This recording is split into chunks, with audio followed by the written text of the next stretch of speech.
సత్యనారాయణ మహారాజ్ కి జై. ఒక ముగాన్ని నేను అలా అన్నాను. సత్యనారాయణ మహారాజ్ కి జై.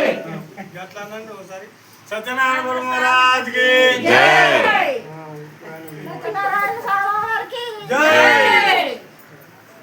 రమా శ్రీ సత్య బాబు 2 కర్పూరం బియ్యం టెంకాయ 2 కర్పూరం బియ్యం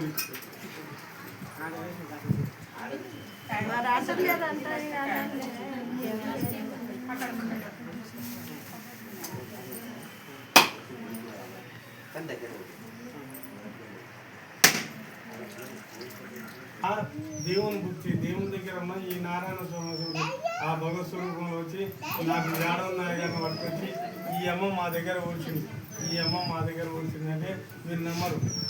అయితే ఆ స్వామి ఈ రకంగా స్వామి బాకీ తీర్చుకుందాం అని చెప్పి నాకు ఎప్పుడు కలిసిందో ఎడగలిసిందో ఈ వ్రతం చేద్దాం నోము చేద్దాం అని ఏదో ఒకటి కార్యక్రమం చెప్తూనే ఉంటాడు. అంటే ఒక బ్రాహ్మణుడు పట్టిస్తున్నట్లే ఆయన. నేను ఇట్లా 4 రోజులకు ఒకసారి ఎంతో సత్యనారాయణ స్వామి సాయిబాబు ఏం చెప్పకపోయినా ఆయన అనుకుంటూనే ఉంటా, మళ్ళీ ఏదన్నా ఒకటి చెప్తూనే ఉంటాను. అట్లా భగవత్ స్వరూపం భగవంతుడు తిరిగినా రావాలి.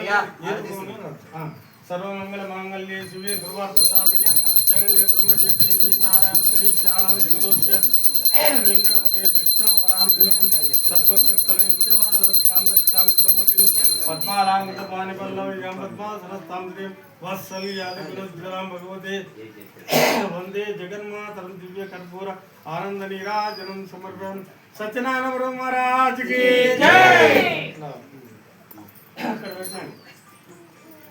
రమా శ్రీ సత్యనారాయణ భగవన్ దేవత భగవాన్ తృతీయ అధ్యాయం 3వ కథ ప్రారంభం.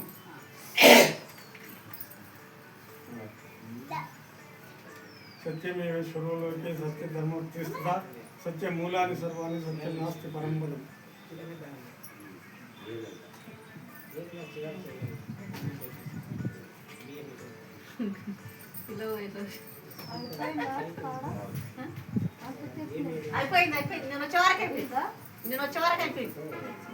పునరుజ్ఞాపి శ్రీదత్తం ముని సత్తమా.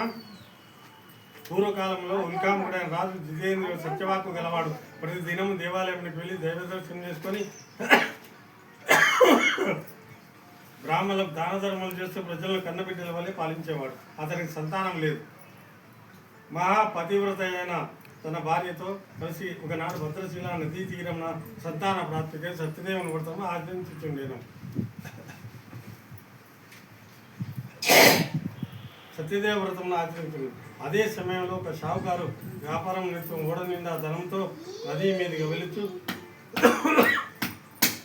నదీ తీరంలో రాజు చేసిన వ్రతమును కాల్చి అదే వ్రతము తెలుసుకుందామని ఓడను ఆపజేయించి ఒడ్డునకు వచ్చి రాజును సమీపించి విషయమని అడిగాను. రాజు సంతానార్థం నాకు సంతానం లేదు, అందుకనే సత్యదేవుని వ్రతం చేస్తున్నా అని చెప్పి ఆ నది ఒడ్డు పక్కన ఆ రాజు చెప్పాడు. ఈ వ్యాపారం చేస్తున్నాడు. సత్యనారాయణ స్వామి వ్రతం ఆచరించున్నాను. షావుకారు కూడా సంతానం లేదు.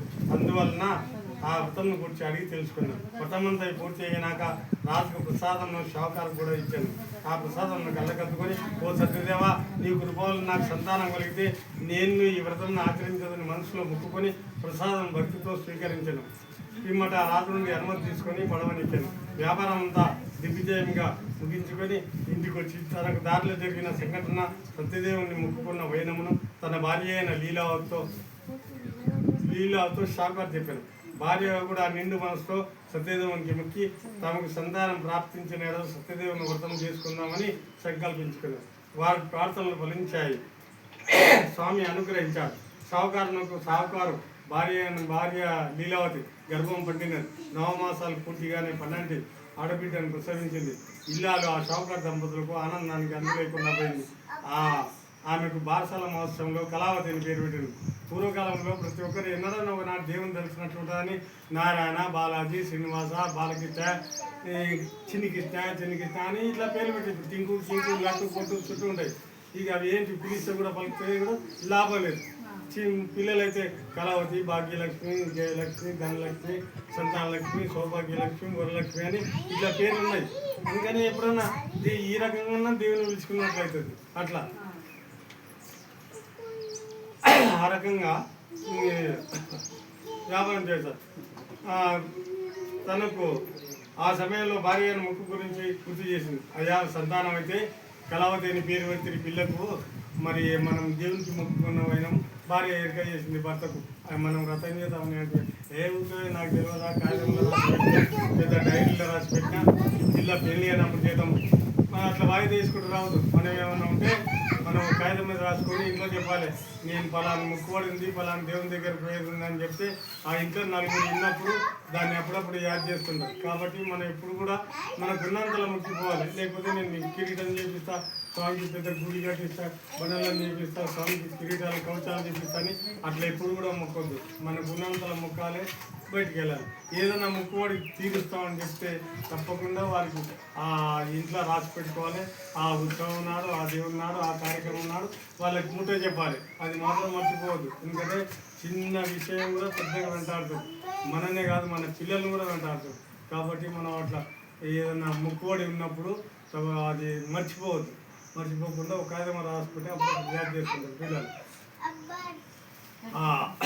సత్యనారాయణ స్వామి వ్రతం షావుకారు దంపతులు తీర్చుకోలేదు. వివాహం తర్వాత కొన్ని రోజులకు షావుకారు తనతో పాటు అల్లుని కూడా వ్యాపారం అవుతాం. పిల్లకి పెళ్ళి అయిపోయింది. ఆ అల్లుని తీసుకొని వ్యాపారం చేద్దామని ఓడ నిండా ధనం తీసుకొని మొత్తం తీసుకొని పోతూనే ఉన్నాడు. పట్టణంకి వెళ్ళిపోయి వ్యాపారం చేయసాగాడు. మనిషి విజయం లభించినప్పుడు తన గొప్ప అని భావిస్తాడు. అది దైవానుగ్రహణ వినయంగా ఉండేవారు బహు తక్కువ.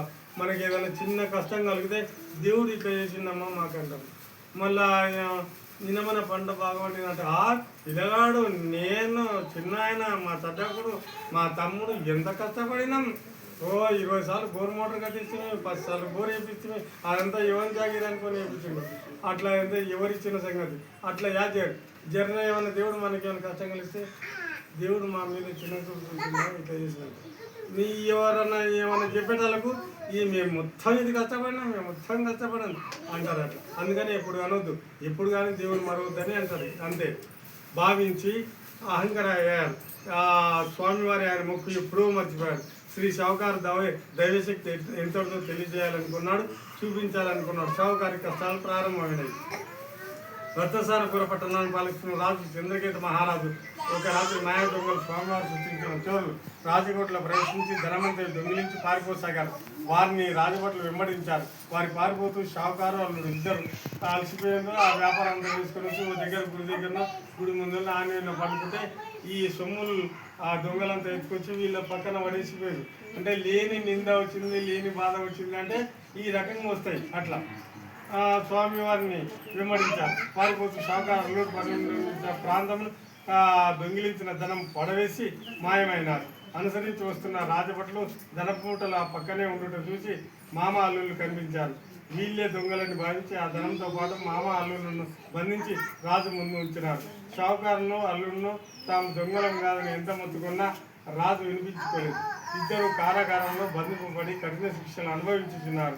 సత్యదేవుని ఆగ్రహాలు వారి ఇంటి మీద కూడా పడినవి. ఇల్లంతా దోపిడికి గురైంది. తల్లి బిడ్డ వీధిన పడ్డారు. కడుపు నింపుకోవడానికి ఆ తల్లి బిడ్డ భిక్షాటం చేసుకుని దీనస్థితి దాపురించినది. రోజులు భారంగా గడుపుతున్నాయి. ఒకరోజు కళావతి భిక్షాటం చేస్తూ ఓ బ్రాహ్మణ గృహం ఇంటి వద్ద లోపల సత్యనారాయణ స్వామి వ్రతం జరుగుతున్నది. ఆమె భక్తితో ఆ కథ పూర్తయ్యేంత వరకు అక్కడనే ఉండి కథను శ్రద్ధగా విని వారిచ్చిన ప్రసాదం కొంత తాను స్వీకరించి మిగిలిన ప్రసాదం ఇంటికి తీసుకొని వచ్చి తల్లికి పెట్టింది. తల్లి ప్రసాదం స్వీకరించిన వెంటనే గతం గుర్తుకొచ్చినది. తాము సత్యదేవ వ్రతమును ఆచరించకపోవడం వల్లనే ఇన్ని కష్టాలు కలిగినాయని ఆమెకు అర్థమైంది. తన భర్త అల్లుని సమాచారం తెలియకుండా పోయిందని ఆమెకు అవగతమైంది. వెంటనే